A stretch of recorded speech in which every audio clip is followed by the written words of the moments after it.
Well, good morning. This morning we read Esther chapter 6 through to chapter 8. Haman has plotted to have Mordecai put to death. He has even erected a pole on which to impale him. And now Haman turns up in front of the king, ready to make his request that Mordecai be put to death.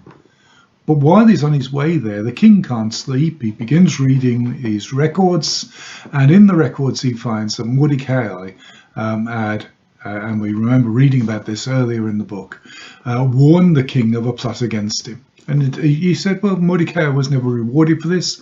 How should we reward him?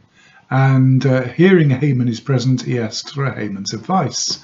Haman, thinking he's about to be rewarded, gives this very vain idea of the person who the king wishes to reward being paraded through the streets. Everybody will look at him, expecting that he'll be the one paraded through the streets. Instead, he has to parade Mordecai, his worst enemy, through the streets. And then when he's recounting this, and his advisors and friends are beginning to say, you can't fight against the Jewish people, and really saying, though it's hidden in the text, that God fights on their side, the Lord will intervene and protect his people and fulfill his purposes. While he's just receiving this advice, he's summoned off to the banquet with Queen Esther. And so this second banquet takes place. And this time Esther says, people are trying to kill me and my people. The king says, who's trying to kill you? And he says, it's this, and she says, it's this wicked Haman. He's trying to kill me and kill my people. And there she reveals she's Jewish. The king, who's now madly in love with her, is angry and furious and puts Haman to death.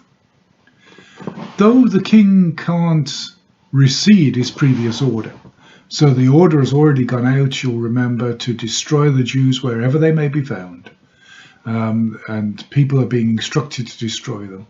What he does, or what Mordecai does in the king's name, is that Mordecai sends out the command that the Jews can arm themselves and assemble together. Of course, no dictatorship ever allows groups of people who are not directly controlled by the dictatorship, by the king, to harm themselves and to stand in together, because that would be a militia that may turn itself on the king. But in this case, he allows the Jewish people to arm themselves, to protect themselves, to prepare themselves for the day when their enemies will try to attack them.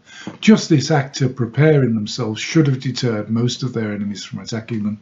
We'll read in the next chapters exactly what happened.